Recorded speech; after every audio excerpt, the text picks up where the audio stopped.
seconds. 15 seconds. Okay, I can start my laptop. Oh, baby. Mm-hmm. Okay. We are? Yeah. Yeah, we're live. Now we're Hi, live. David. Yeah, Frank, that's good to see you. another episode of the Transatlantic Talk with David Rorix, and I hope we're both fine. And now something from YouTube comes to me, because today Good.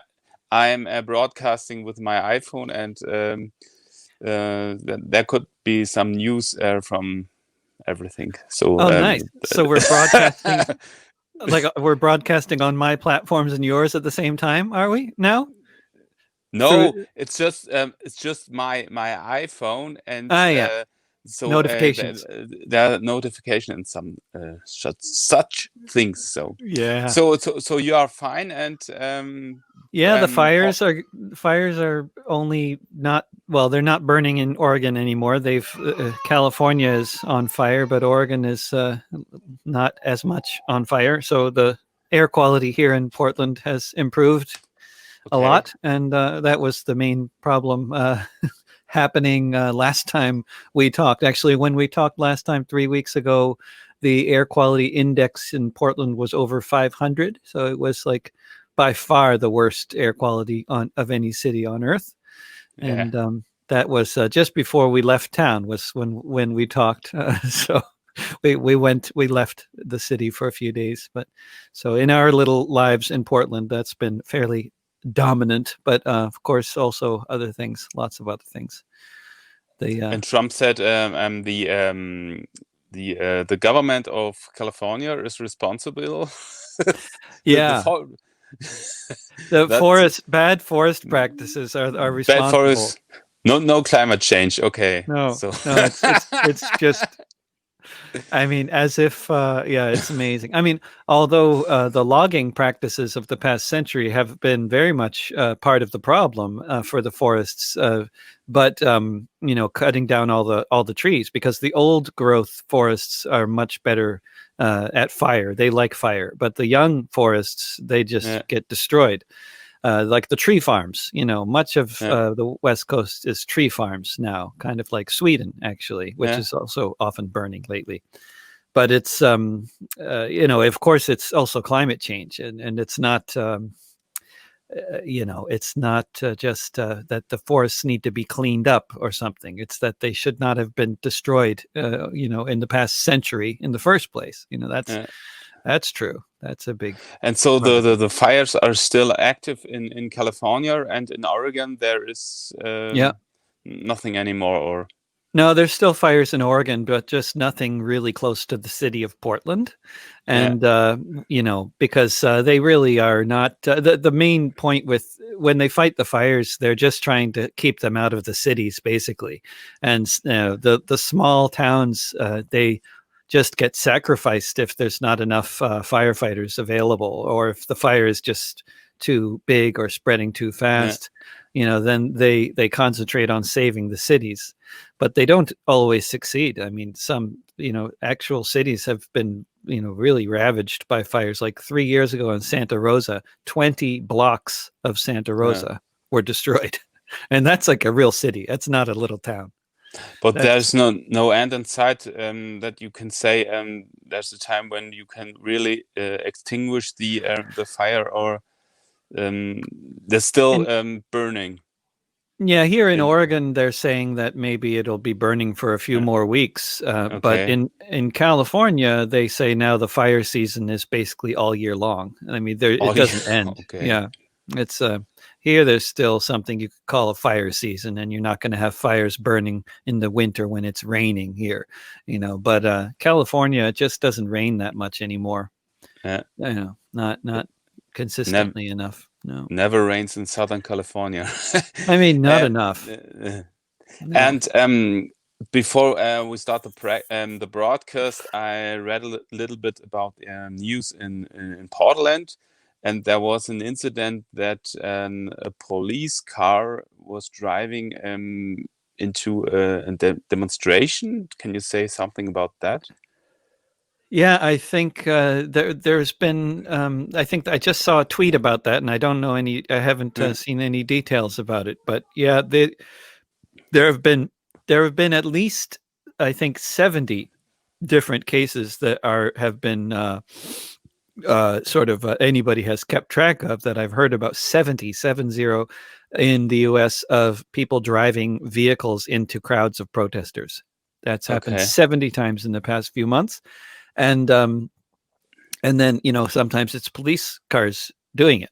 And apparently this just happened, and there was also police running over protesters with bicycles as well in With Seattle. bicycles. Yeah, Okay. like yeah, trying to, I don't know, crush somebody's head with a bicycle. It looked like it was.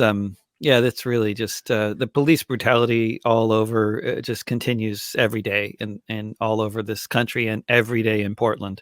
Every night, the protests are getting declared illegal, and Uh, riots or illegal assemblies, and then the police attack people. And they've been doing it sometimes before they even leave the park, or like because protesters usually, they assemble at a park and then they march to a police station or to some other destination. And so they've been recently attacking people while they're still getting together in a city park. So so yeah. so the police brutality is continues, and there is no end in sight that uh, it's getting better. No, in fact, it'll just get worse, Yeah. because what happened was last weekend, the right wing. Well, so on August 29th, there was, I can't remember, that was just before we last talked. Mhm. What had happened was the far right had a protest in Portland. They had 600 pickup trucks with American flags, uh, and people, mainly men, driving in them with heavily armed with loaded assault rifles, as well Mm. as with so-called non-lethal weapons like bear mace. What's a And bear mace? What's that? it's if you run into a bear in the forest, you can Ah, spray the bear with mace, like tear gas that you can carry in your pocket, to okay, stop, so people carry these around to attack each other with, okay. protests between the far right and the left. So there was a far right protest in September 29th in Portland, and the police were basically not there. And it was just the far right was attacking people in Portland, and people were defending themselves. And one of the far right members was shot and killed. And then several days later, police descended on a town in Washington state and killed the person who killed the far right Mm. guy. And he was he said had done this in self-defense, and he was awaiting trial. He was being charged for crimes. But the police just went, and instead of arresting him, they killed him with 40 bullets. They didn't announce themselves. They were Mm. not in uniform, and they were undercover, and they just pulled up to this apartment and started firing.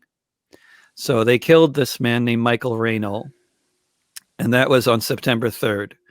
And then, every weekend since then, the far right has protests in Portland, and then last weekend the far right came to Portland to protest, and the mayor decided that apparently that his police would be deputized, it's called, by the federal government. So they became federal agents. So now the local police Mhm. can enforce federal law, and so um, they can. So the local district attorney is Mm. progressive, and he's been not charging people with many crimes unless the police can say, look, this guy definitely did something. If the police just arrest you because you're in a riot zone, the charges are going to get dropped. And so the police are very upset about this. And so now they're federal agents as well as local agents, local police. And now they can enforce federal law. So they can, basically, they're working with Trump. They're working directly with the Trump administration now. So it's to bypass local authority, basically, And proving that the cops are fascists after all.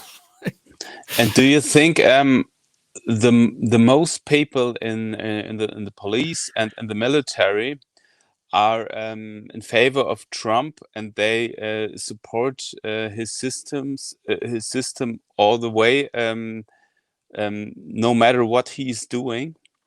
I think it's a big difference. I mean, generally, the culture within the police and the culture within the military, there's some similarities, and you can definitely find the far right within the military and lots of Trump supporters. But the military has a big economic draft, so there's a lot of poor people, a lot of people of color in the military who are not Trump supporters. But it went into the military because it's the only chance for them to get out of the ghetto, or to get an education, or to get health care, all kinds of things that people are hoping for. Citizenship, sometimes a lot of people from other countries join the US military in order to get citizenship. So we have a lot of Filipinos, a lot of Hondurans, a lot of Salvadorans in the military.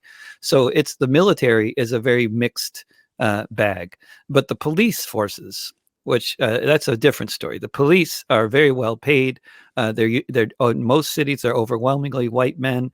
They are a privileged group, and they tend to be far right, and that's true all over the country.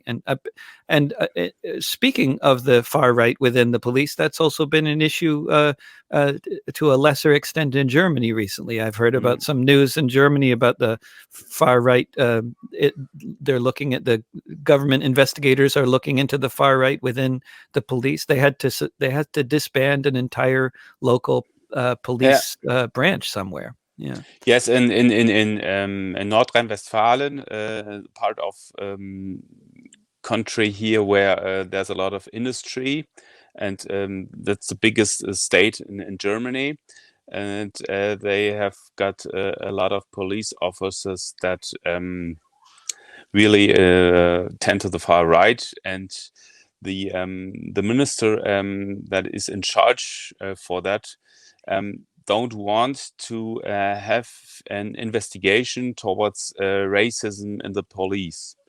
So I think they don't want that it comes to the light that there is some structural racism in the whole police. Not everybody in the police, but I think it's not so worse like in the US, but there are also right-wing structures, because people go to the police are conservative or right-wing. We have got no left ones in the police. Right. And it's a problem that the minister says, no, that's not a structural problem. So it's the same like they say in East Germany, there is no organized far right, and now they realized because of the NSU things that murdered I think 11 people, the terrorists. So they realized what the Antifa said 20 years ago, that there is an organized right, but the politicians always say that are some strange guys, and that's all. And it's a little bit like in the US, but not so bad, I think. Yeah, I mean it's a like, yeah, when we talk about these things, we have to, it's a matter of degree, and there's really very little comparison in terms of how completely out of control the US police are.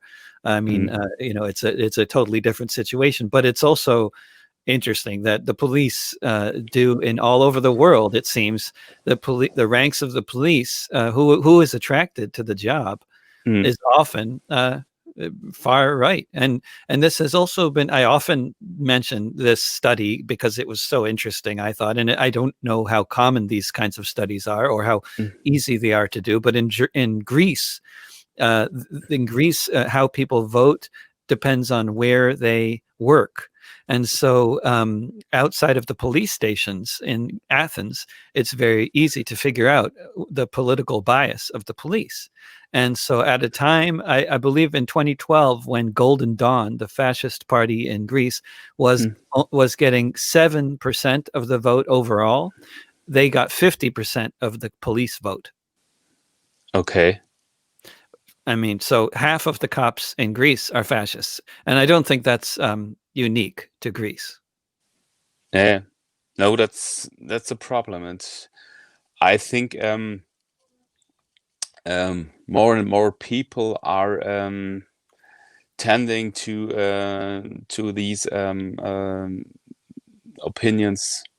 They want the big leader. It's also in the European Union. There is Hungary and there's Poland, and they say we don't take refugees, but we want the support of the European Union. And the European Union always said, "Oh, we have to be kind to each other." And I say, if you don't take some refugees and you take the money from the European Union, why you're still in there? So, and we have got these leaders, these populist leaders, I think, all over the world, and it's getting worse and worse. And I don't know why the people are tending to think that way. But here also the anti-corona demonstrations, and they are also some dogmatic left ones there. They say there is no corona, and I say, and it's how you explain the 200,000 dead people in the US. It's just an imagination also. So we also have some crazy guys here. Yeah, it's very This, interesting. It's like people don't have a common agreed upon reality. yeah, I mean, like 200,000 dead, it's verified from lots of different sources, but there are people who don't believe that these statistics they hear are real, no matter where they're coming from. yeah, It's yeah, it's that's disturbing. Yeah, but of course the distrust of the media and the distrust of institutions is very real, and there's a lot of good reason for it, but uh, of course there are ways to figure out what's actually happening, and yeah. but then there are people who just figure, well, they're all lying, so I don't believe any of it, and that's yeah, that's a disturbing. Because the difference is that if we or anarchists say something against the institutions of the country, they do it on a rational way. They say, okay, that is bad because, and these people always said that is bad, and they have no reasons why. Mm, So that's the problem. They and a lot of people that vote don't want rational thinking. They just want a big leader who tells them what to do. So it's easier for them, I think. yeah. So they don't want to confront them with the problems of the world. And if I say I'm political activist, most people say, okay, that's good, then do something. I have no time for that. So, Yeah, yeah. but I have to adjust my yes. Okay. But it's true that, I mean, of course, so many people. I think part of the reason why there's so many people on the streets these days in the United States is because there's so many people unemployed who Yeah. are no longer working two jobs there because they can't find any work. So there's it's a good time to protest if you can't work. So what about I I saw some Zusammenfassung, some parts of the talk between Biden and The Trump, debate. the Hmm. debate, and they say the most people in the US say that's rubbish because they just argued on the personal level and no real think. What do you think about the debate, and what do you think? How is the road to the election? What do you think? What do you expect Well, of is course, now coming out? everybody in the Trump administration is coming down with COVID-19, right? So, Yeah, and Trump is quarantined now. yeah, So who knows? But the debate was was just a farce. I mean, they always Yeah. are, these debates. They're never, they're never any good. But this was just ridiculous because Trump was just interrupting Biden. I mean, 161 interruptions, I think, Okay. and they counted. And Yeah. and Biden, when he was speaking, he was often just like, if he spoke for more than a few seconds, he stopped making sense. So it was like it was just kind of like the senile guy and the yelling guy. Yeah. It was just a bizarre farce of the whole thing. I mean, these two candidates, they're both such caricatures. You have the Yeah. doddering idiot and the fascist. I mean, it's just bizarre. Yeah, well, that's a strange situation, I think. Yeah, I Uh, mean, in the fiction, in fiction, yeah. like in the movies Yeah. about the end of the world, or the apocalypse, or the pandemic, it's never quite this interesting. The movies are Yeah. never as good as this. I mean, this is, who would think? You'll have a fascist in the White House who then gets Yeah. the pandemic. He gets infected with the virus, Yeah. and meanwhile, you also have floods and forest fires going on all at the same time. I mean, there was some image of people walking around in the smoke Yeah. in Oregon with masks on, right? And the caption underneath the photo said, "Who would think, if you were looking at this photo from the future, who would think that the reason they're wearing their masks is not because of the smoke?" Uh, They were already wearing masks before the smoke came because of the virus. The masks, yeah. it's the wrong kind of mask for the smoke, actually. It didn't help at all for the smoke. Yes, if I saw the pictures on television from California, it's like the end of the world. Yeah. And I wrote a book about how can you identify um, mentally ill people. So and this book was written before Corona, and there was also written they wear a face mask. So I think now all the people are mentally ill now. So And we're all yeah, terrorists, or yeah, we're all because terrorists. Yeah, it used to be you weren't supposed to wear masks. I mean, it was illegal. It was a big deal yeah, during like Black Bloc yeah, times. There were all kinds of cities passing ordinances saying you can't yeah, wear a mask, yeah, and you can't enter a building wearing a mask, or you can't be in a park wearing a mask. Yeah, it's funny. Now, of course, you have to wear masks all the time, yeah. even in the bank. And then if you wear a mask in the bank and then you put your sunglasses on, Yeah, and, then what? and then and then also like a cap. Yeah, perhaps. Yeah. So I'm really uh, gespannt. Looking forward to the election and what's going on then, and how how the situation in the US is going on then there. I don't know. And do you think Yeah. there will be a civil war or such a thing? I mean, people keep talking about civil war, but if there's going to be a civil war, I don't know what the sides would be. What would they look like? Okay. Who would be on the different? I'm not sure. Would it be just the police against society, or would it be some? How would it break down? Maybe the police and the far right against everybody else, or I don't know. Yeah. I don't know what that would look like, but I think Trump still has a lot of support, and I think Biden doesn't. Biden is not winning over a lot of people because he's, if it were somebody like Bernie Sanders, I think it would be a very different situation. And actually, as strange as it seems, a lot of the reasons why people vote for Trump are the same reasons people other people vote for Sanders, and it's a very strange thing for a lot of people to understand. But I think for people who have maybe an interest in history, and there, it does make sense that there is this crossover, strangely, between people who support the left and people who support fascists, and Yeah. Biden is offering nothing for either the left or the fascists, Mm.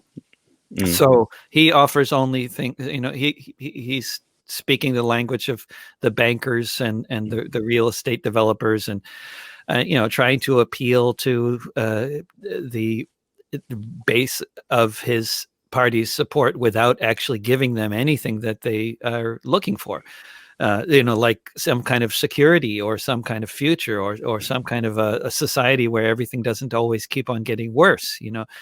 Affordable housing. They don't just want free healthcare; they want that, but they also want affordable housing and a lot of other things that we don't have and haven't had in this society for a long time. There's just a lot of poverty and a lot of suffering, and Biden is not offering them much of anything, and certainly, Trump isn't either. So Mm. they basically have these choices between capitalism and fascism, and it's just not much of a choice. But I think but what I am seeing around this particular Democratic Party bastion of Portland, Oregon, is there are a lot more Biden lawn signs now than there were Hillary Clinton lawn signs 4 years ago. So definitely there's more people who seem to be getting, trying to get excited about supporting Biden because they're so terrified of the possibility of Trump getting another 4 years. So Biden, I think, not because he's more interesting than Hillary Clinton or Mm. less interesting, he's very similar, but Biden, I think, is getting more support than Hillary Clinton got because people are so much more afraid of Trump getting in. But I think Trump's supporters still support him. And and then, of course, they're doing a very good job of sabotaging the whole electoral system, with taking money, really sabotaging the post office. Much of the vote will happen by mail this year, and the post office is led now by a political appointee, by a Trump fundraiser, a rich guy who wants to destroy the post office. So you got actually, this is not the first time. Bush Jr. did this too, but they appoint people to run departments who have spent their entire career on trying to destroy the very government department that they are now in charge of running.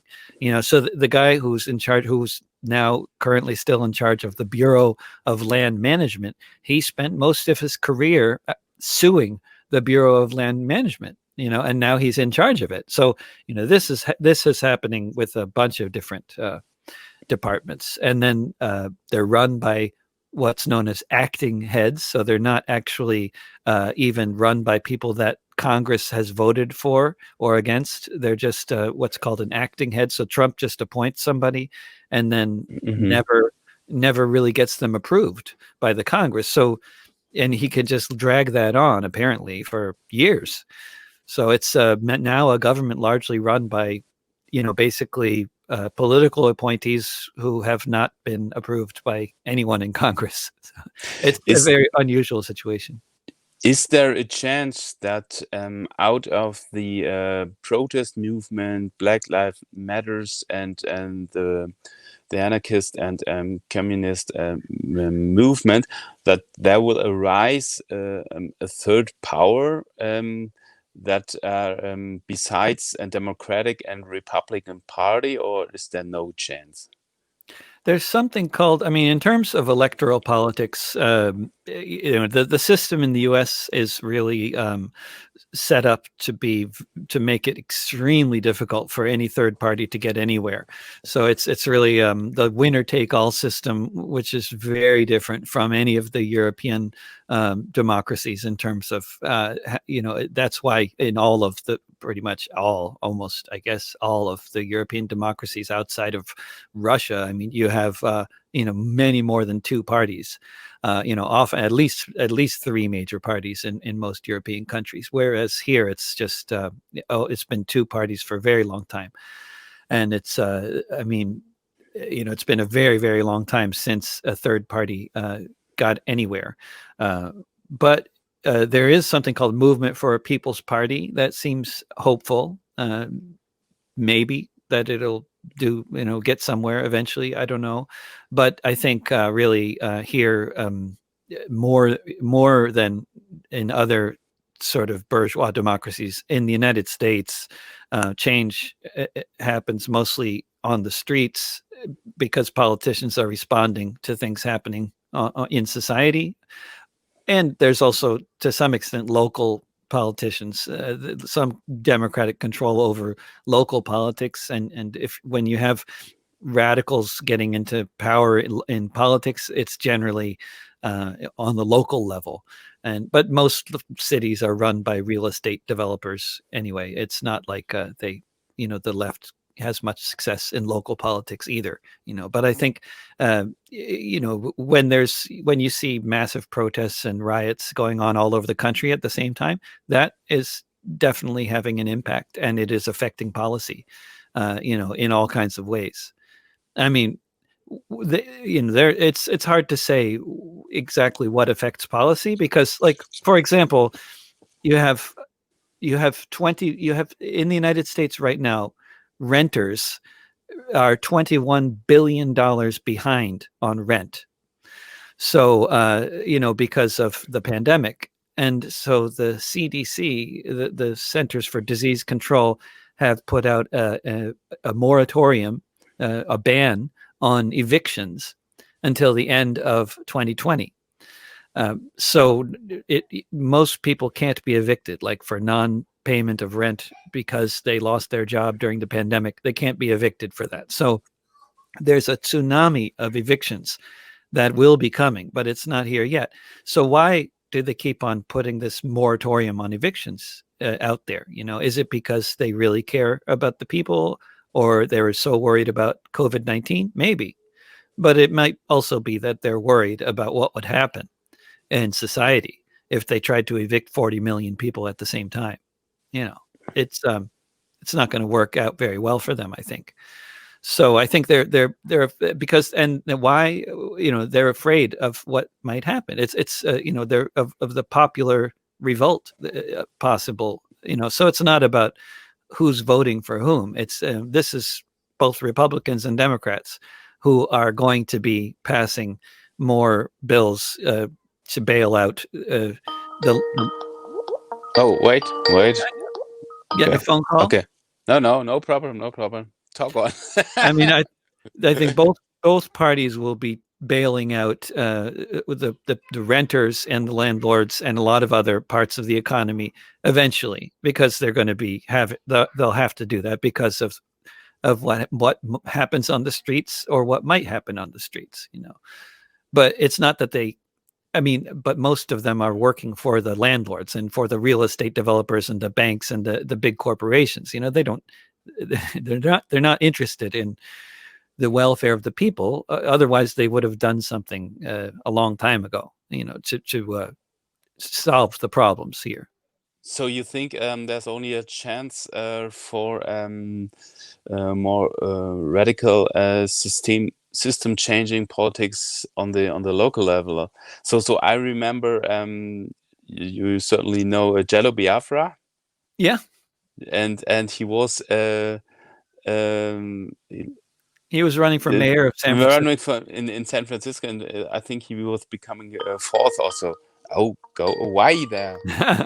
Oh man, It's all right. I think that would be also a possibility to do it on the local level, because there are subjects that interests a lot of people, and it's not so important the ideology that you have. So perhaps that would be a movement that changes slow, but it's a first step. Or what do you think?